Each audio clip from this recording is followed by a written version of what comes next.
everyone. I am Melody Ann, founder of Author Nation, and this is Author Nation Interviews, and this is the last show of the season. We've had an amazing first season. Thank you for joining me for it. This is the last show. We will be back in September with season 2, and this show is special. I wanted to end the show with a really special guest. So today we are going to be busting myths about autism. Jenny Story was born in Yellowknife. That's in Canada for people who don't know, but lived the majority of her life in Vernon, British Columbia, small town. And then she moved to Vancouver to attend the Vancouver Film School and became a 2D and a 3D animator. In addition to her work with animation, Jenny is now making her own short animation film and working on a script for her first book. As well, Jenny is working on her third book in the Dysnomia trilogy series. Despite being diagnosed with autism, Jenny has always remained focused on pursuing her dreams and is passionate about inspiring others to do the same. Jenny is the 2020 BC Autism Awards Self-Advocate of the Year award winner, as well as being an accomplished author and animator. Let's welcome Jenny Story. Hi, Jenny. How are you today? Oh, I'm good. How about you? Fabulous. Yeah. Fabulous. Now, I have a question. I've never met your dog. Can you just tell me? I know you have one, so tell us a bit about your pup. Yeah, so his name is Sparkles. He's a Jack Russell Park Terrier. Well, the interesting thing with him is, unlike his parents and siblings, who are all kind of like the short hair and black and brown, he came out long-haired and was black and white. He even had like only 2 little brown spots above his forehead, so he could like make facial expressions with them. He was super cute and super sweet and lovable. Love it. And you've done some illustrations of him and some short movies. So later on, we're going to put some links up where you can go see that on Jenny's Instagram account. So stay tuned. All right. So let's dig in a little bit. When you were quite young, you were diagnosed with autism. So can you just give us a little bit of background on that before we dig into what I really want to talk about is your work and your dreams? Yeah. So at the age of 3, I was diagnosed autistic. My mom noticed some certain things about me that weren't exactly like I was able to talk before, but then all of a sudden I stopped and I just like grunt and push people away and just wasn't very communicative and just kind of like in my own world. And so she went to the doctors and they told her that I was autistic. And it was kind of a harsh thing for my mom, and thinking his Nana was with her to like comfort her. But they basically told her that, okay, I wasn't going to be able to speak. I wasn't going to be able to write or read. I wasn't going to be able to do a lot of things that most average people would do. And that basically my future was bleak. So thankfully my mom did not follow with that though, with what the doctor said. Yes. I love that story, right? So don't, medical science hasn't caught up with our reality. So maybe you don't always listen to that, right? So Yeah. you fell in love with animation and you actually went to college for it. So tell me a little bit about what it is about animation that you love. Oh, well, where do I begin? Well, I've always loved to draw for sure. And I liked like Disney movies and Don Blues and like watching behind the scenes of my VSH tapes like Bambi or Sleeping Beauty. At the end of the credits, they would always have like the behind the scenes on how they created like the movies. And I really loved seeing the step-by-step process on how they just took these doodles and just created these beautiful worlds around them and giving these characters personalities, and I loved that, and I just wanted to be a part of it someday. I just found it so cool. That is amazing. Wow. I don't think you're the only person who you had watched a movie in childhood and it's inspired a career and a life and a passion. I think that's super exciting. I just want to pop in that Emilian Communications is watching, and that's William, and he says he's so excited to be watching this podcast. Aww. Autism and ADHD are related cousins, and he's really looking forward to hearing Jenny's story. Thank you so much, William. Thank you. Tuning in. Yes, we have lots more to come, so keep watching. All right, so you went to college uh, to become an animator. So, you had this diagnosis of autism. You're never going to speak and be institutionalized. And then you graduated high school and went to college. Tell us a little bit about that and your experiences there. All right, so yeah, after high school, I went to Vancouver Film School for 2D and 3D animation. I took more of the shorter course, the digital character design at the time, and I loved going to Vancouver Film School. I learned a lot. I was doing what not only what I loved, but I was also surrounded by people who also enjoyed the same things as I did, which made it even better. I didn't exactly tell people right away I was autistic at first because when you do that, people just kind of like see you in a different light, and I didn't want that to happen. I wanted people to just see me for me, and plus I got bullied with being autism, and I didn't want that to happen again. But I just wanted people to see me for me and not like, oh, you're autistic, and then change their point of views. But the nice thing about it, when I did eventually tell people, they were either in shock because I didn't follow that stereo stigma around it. They just kind of thought I was a shy, awkward person, or they just didn't really care and just accepted me for who I am, which was nice. Yeah.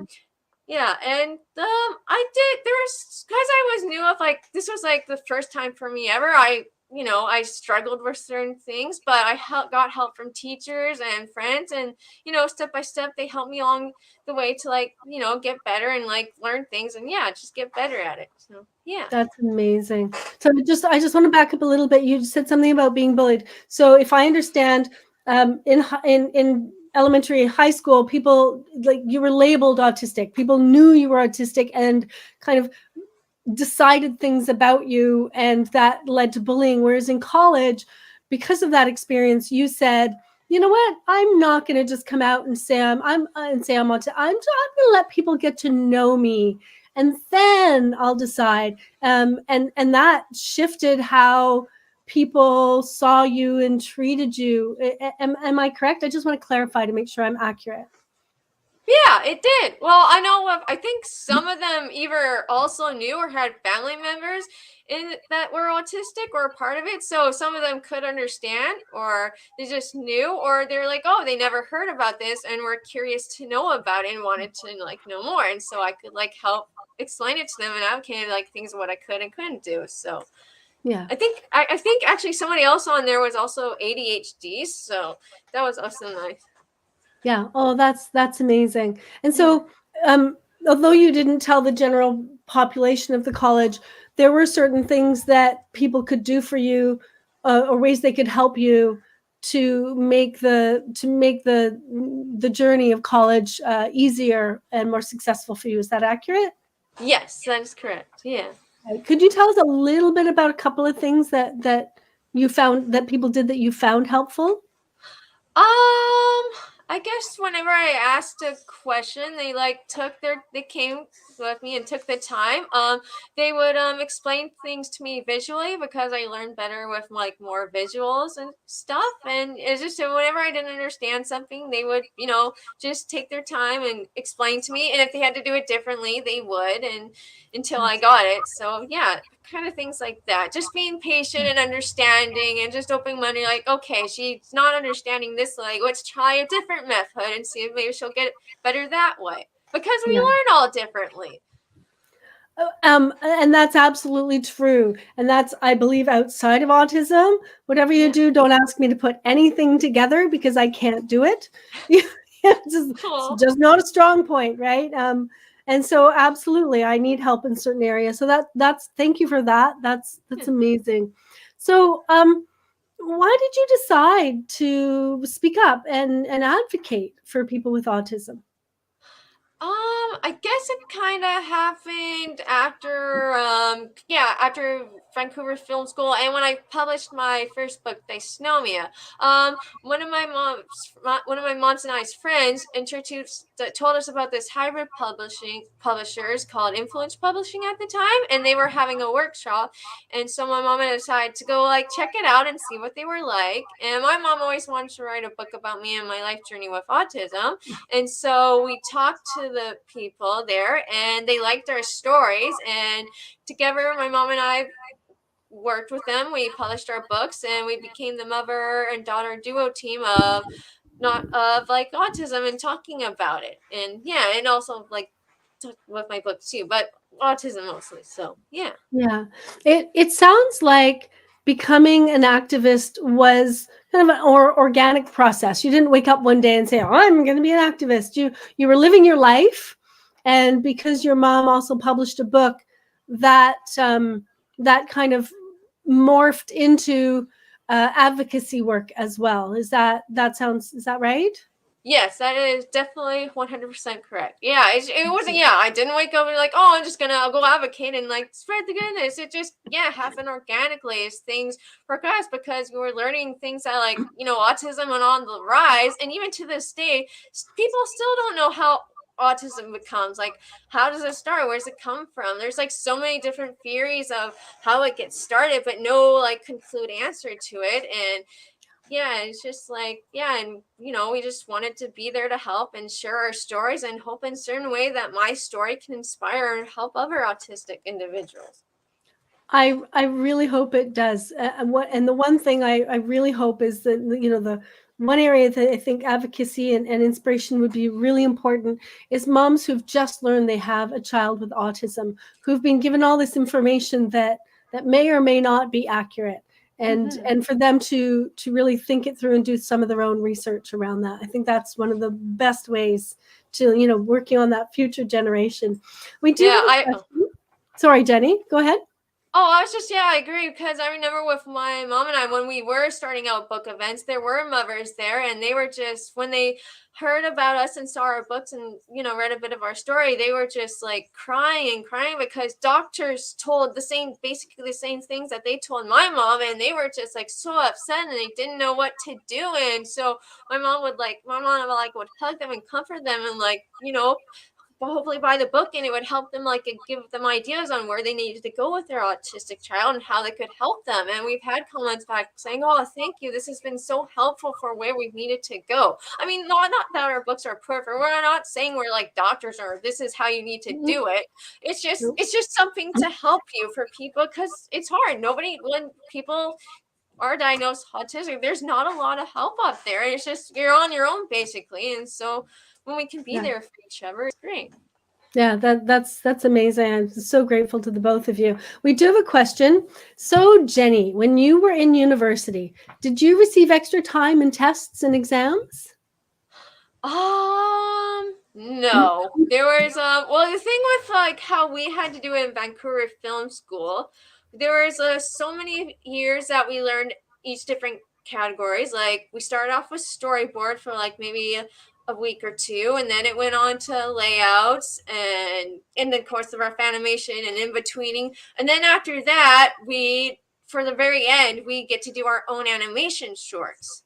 And we had to do two different ones at the time. One was like kind of the old traditional all on the paper animation, and then we kind of had to use programs like Flash at the time, because that's what what most studios were used at the time when I was there. So we had to do two different animation shorts, and what they did was they gave us like deadlines for when each certain thing had to be done, and we had to get those done, otherwise we would kind of be cut. So no extra time. The only time they would give is like if you needed extra help, then they would be there for you with that. Yeah, but you weren't given special, here's extra time because you were autistic. That wasn't one of the ways that you needed help. No. I mean, maybe if I explained to them with my autism, I'm sure they would. For me, I didn't need it. I felt like I could do it. It felt like I'm capable of this. I can do this. I'll give it a try. And if I do need the help, I'll ask, because they were helpful in that sense. If there was things they would always say, hey, if you need any help, or like, please let us know, give us feedback so we can help you and make this, like not stressful. Yeah, perfect. And I think different people need different types of help. And I think that's a really good point, not to assume that because one person says they needed this type of help and not that type of help, that should apply to everyone, that we should look at each person individually and say, how can I support you, right? Rather than kind of across the board, this is how it has to work. All right, I want to talk a little bit about storytelling because this is also for authors, and you are an animator. So how does How is storytelling incorporated into your animation work? Oh, it's kind of the same thing, but instead of like telling the story for like descriptions of words and describing it that sense, you're telling it through a drawing and multiple drawings with animation.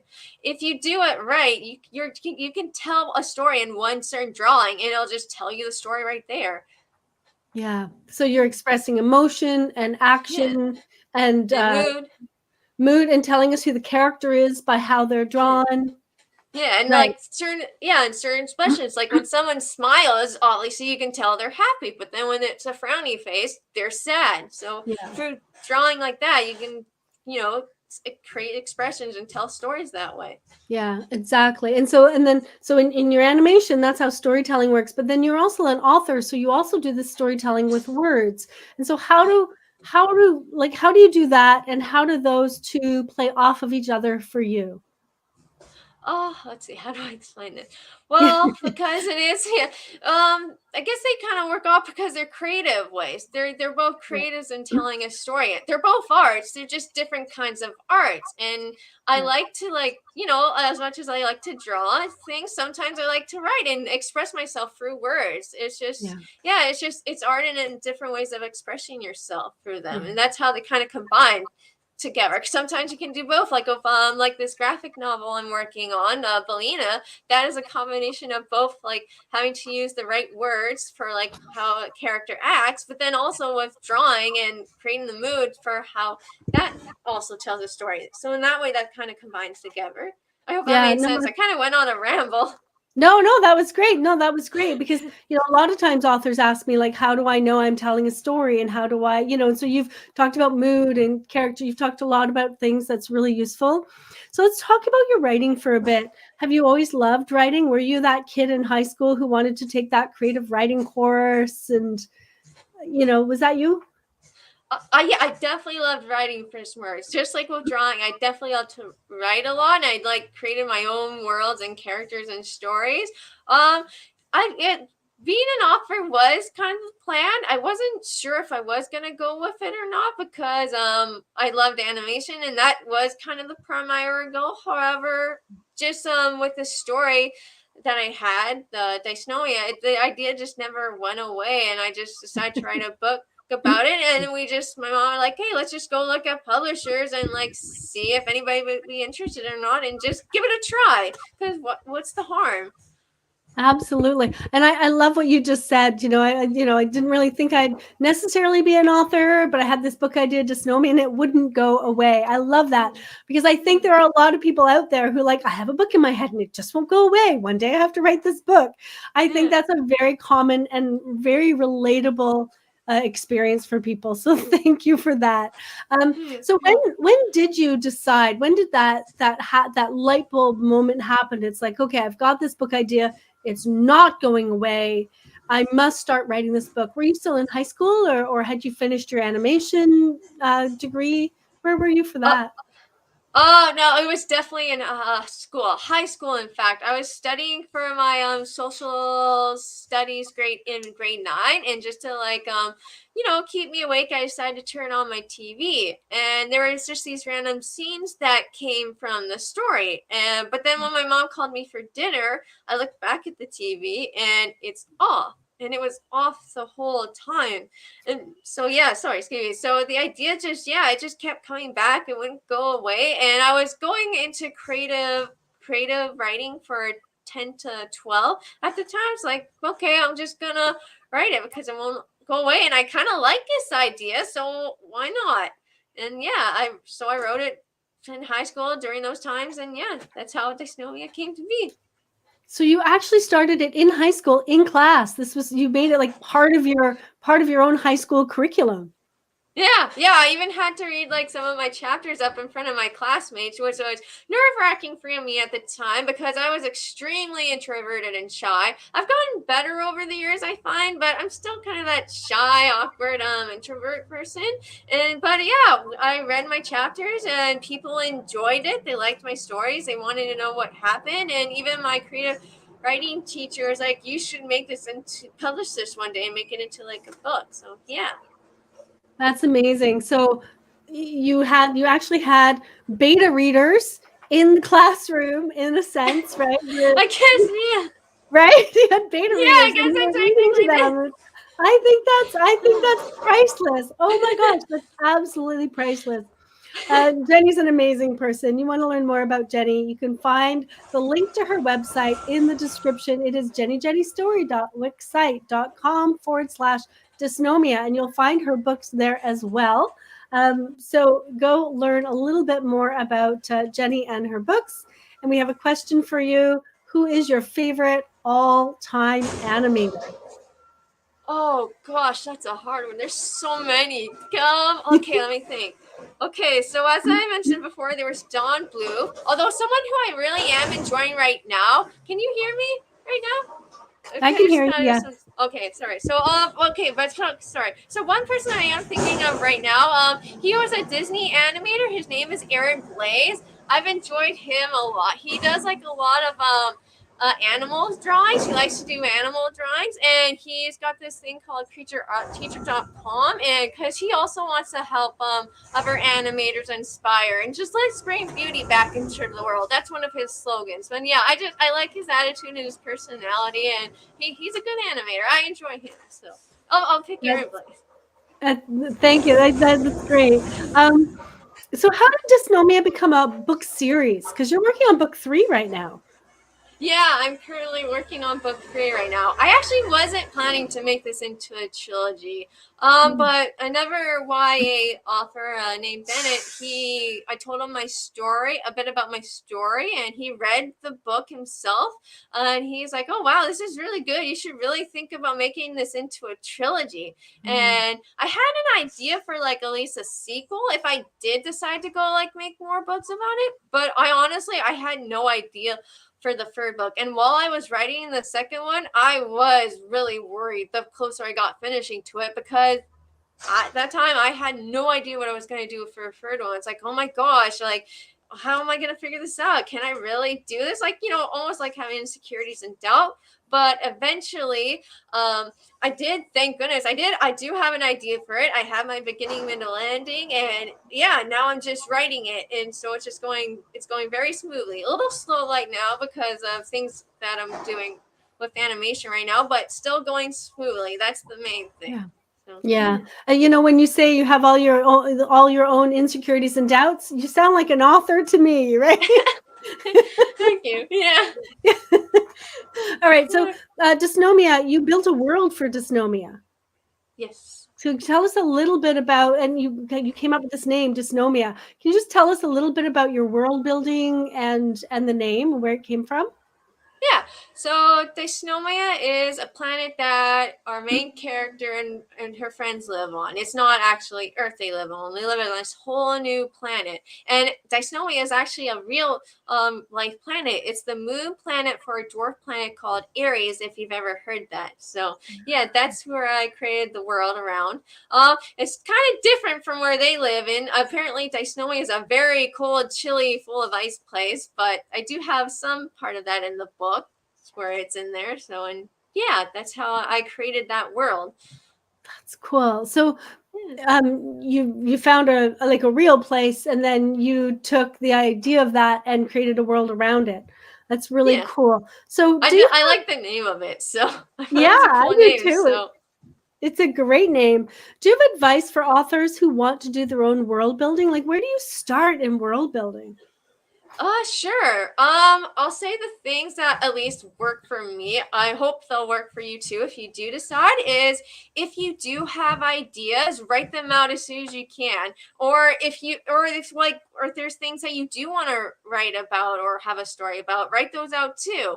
And kind of figure out like what kind of worlds you want to make or what kind of characters you want to work with or what your characters are like, figure out your beginning, middle, and ending. And then after that, the rest is just kind of up to you. One of the great things about writing and drawing is that there really is no one solutions. There are many different ways you can go about it. It's just figuring out what your work ethic is and how it works for you. So, yeah. Yeah. No, I've never built a world for a novel, but in my imagination, a little while ago, you talked about kind of sitting in front of the TV, watching the TV, but you weren't really watching TV. You were projecting your own imagination and your own. You were actually in your mind. You were writing a movie. You were world building in your own imagination and kind of projecting that out. That's kind Yeah. of how I would imagine, world building is just kind of lie down in the grass somewhere, close your eyes, and imagine what the world around you isn't the world around you. It's this other place, and just kind of Yeah. use your imagination to build it up, and then do that for a while and get up and write it all down. That's what I Does that make Yeah. sense? Yeah, no, totally. Yeah, definitely do that. It says there's like an idea and that happens to you and you like it. Yeah, definitely write it down so you remember for the future. Yeah. Yeah, perfect. So can you give us kind of what is the series about? Dysnomia? Who's the main character? What kind of challenges they face in this world? Yeah, sure. So Dysnomia is a fantasy YA trilogy series about this girl named Layla who is strong and independent and becomes the very first female to be royal commander of her hometown. And there's this bad guy named Nyler who is attacking the town for reasons unknown. So when her and her friends try to go stop him, he traps them in this back hole and drives them off into this whole secret underground world that nobody knew about. And so that is where the adventure begins. It's Layla trying to figure out how to survive in this new world that she never knew because she's seen things for the first time that she's never seen before above, or meeting strange new people in different cultures and how they work with down below. And yeah, so things like that. And that's what the book is about, the book series. Yeah. Wow, that's really cool. It Thank you. sounds complex as well. Thank you. I want to talk a little bit about the inspiration for the book, or maybe, I mean, honestly, Jenny, when you said strong female character, you had me. It was like, yeah. So where did that inspiration come from? I guess besides like the as I mentioned before, the dream I had and never going away. I mean, why not? You see a lot of like I wanted to just do like a female where she was kind of like the lead for once, because we at the time growing up I didn't see a lot of it, so I thought I could do something different with Layla in that sense, and make her into a strong female character in that sense, I guess. And that was one way it inspired me. And just like yeah, I love to like write and draw and create worlds. Like I had all these like weird creatures that I thought, oh, this is cool, I would love to put this into the book. And that, and yeah. Oh, that's fun. I can just imagine coming up with the interesting creatures and then figuring out, ooh, how can I fit this into the book, right? Sounds like fun. I mean, you talked about not having kind of strong female leaders in the world around you in the media you saw, the movies you're watching, but you did have your mom. I would call her, saying no to the doctors. I'd call that a strong female lead. Yeah, in the real world. Yeah, in the world, of course. Yeah. And so interesting that in the media world around you, you didn't have those role models, but in your real world, you probably did have like your mom or maybe a teacher, and you did have some people around you that kind of brought that. And very sure. Yeah, so obviously, like, of course, there's a ton of strong and independent women out there, like my mom and that, who are out there. And I guess I just wanted to bring a different kind of strong female character, because the ones that I was growing up in movie, there's like the Disney princesses and all that. So kind of like there was either like the girly girl or like the huge extreme tomboy where they're like extreme. And I just wanted to do something a little more different between those two. So because there's like many different ways to express like women or men or any kind of character. So that's just what I want to do. Love it. I love that that's what you chose. That's brilliant. All right. So if I'm not mistaken, you are an author and you are an animator and you are an actor. Am I correct, and have I missed anything? No, yeah, that's right. Yeah, I just kind of slowly started doing a little bit of acting. I've done more BG work at the time, and I love doing the background work. I get to like talk with other people and learn about them, or see how they the work process on how they create these shots for the TV shows or movies. And yeah, I've done a few auditions which have been fun. So yeah. That's amazing. So that's just, I noticed everything is an A though. I was noticing that, author, animator, actor, artist. You have something with A's, I've noticed. So let's Yeah, talk I about like those A jobs. you like those A's, yeah. Let's talk about following your dreams, because this is a really important topic to me. Um, you are following your dreams. So tell us a little bit about your dreams. What do you have? What dreams do you have up your sleeve? Oh, well, besides like, the writing the books and then being an animator and hopefully one day getting into a studio, I'd like to turn my Dysnomia book series into either a feature film or animated TV series one day.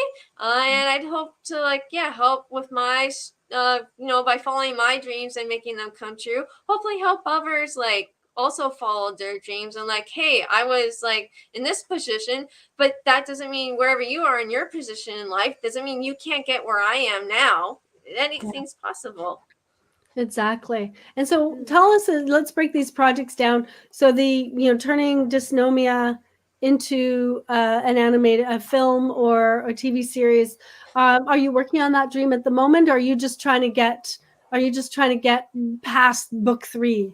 It's kind of up and down, yeah, because there's so many we all have a lot of dreams, and that I had to kind of pick and choose at certain points. I was kind of working on it a bit because I do have some animation work, and then the third book I've kind of had to put that to the side for now. But when I do have the spare time, I do work on it and do my homework. Okay, what do I need to get done? What do I need? What kind of people do I need to help with it? Or yeah, just kind of step-by-step process. It doesn't all come all white at once. It's a long and patient, step-by-step process.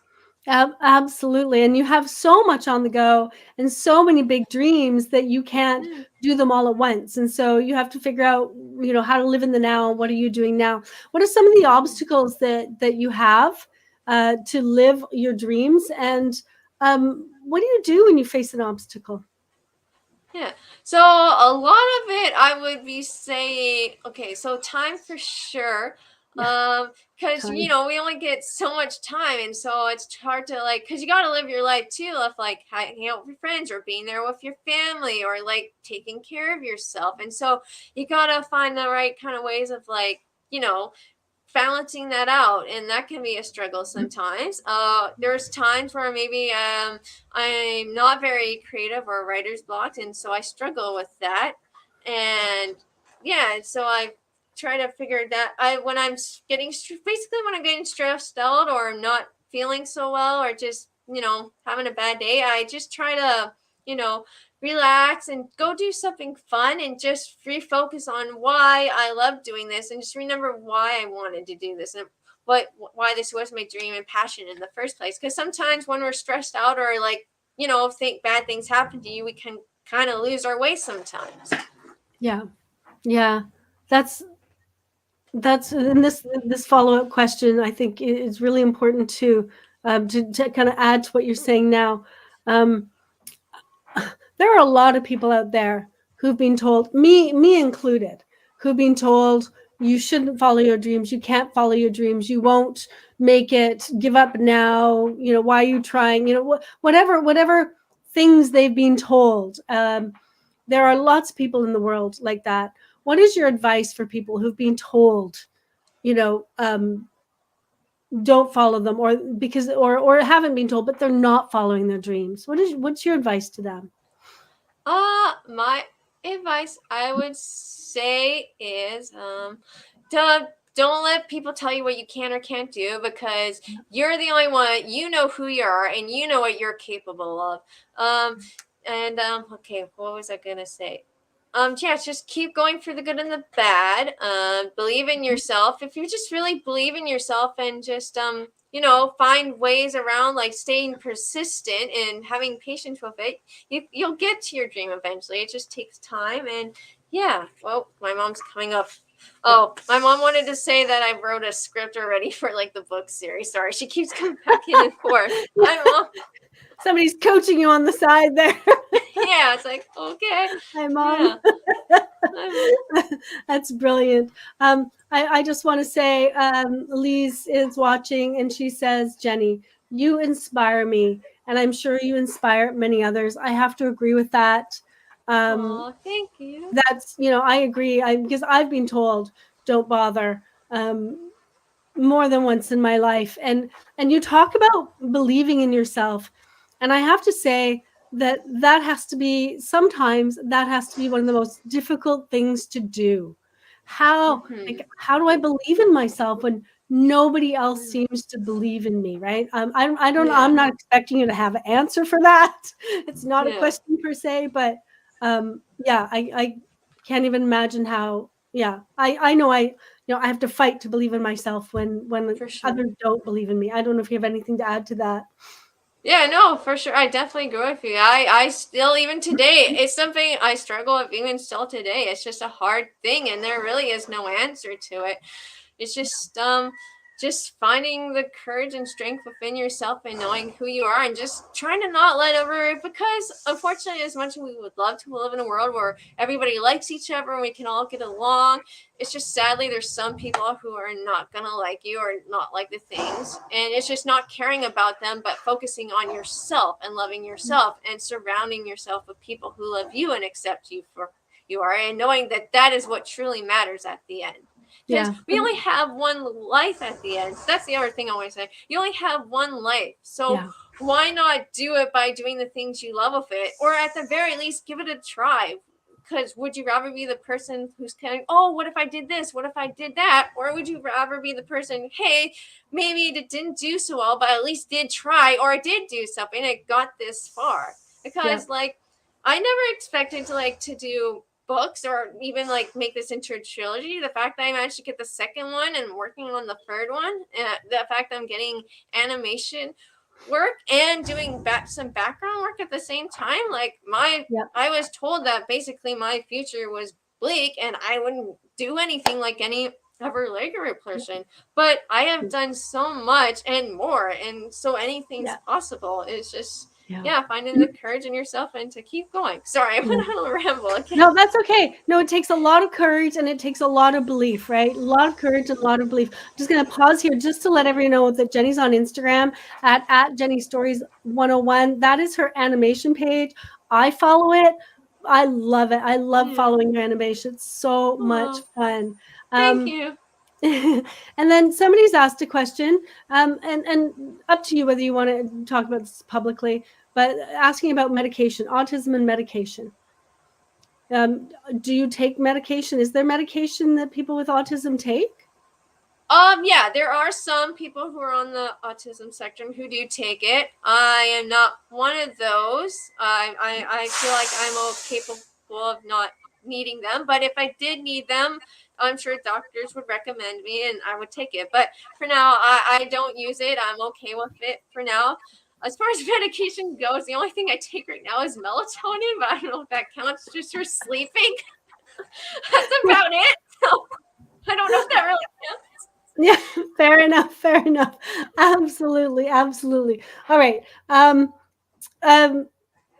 wrapping up question. To all the neurotypical people in the world, um, what can we do, or what can we stop doing to make this world a more inclusive place for everyone? What are your thoughts on that? I think what we can do to help. I mean, the easy quote that people say, that's kind of a cliche, but it's a good one, is treat others the way you want to be treated. So, be open minded. Don't judge someone right away for who they are. Just be open minded, getting willing to understand and learn about each other, and just, yeah, things like that, and be kind to one another. Yeah, just don't be Yeah. mean. Just treat people the way you want to be treated. Yeah.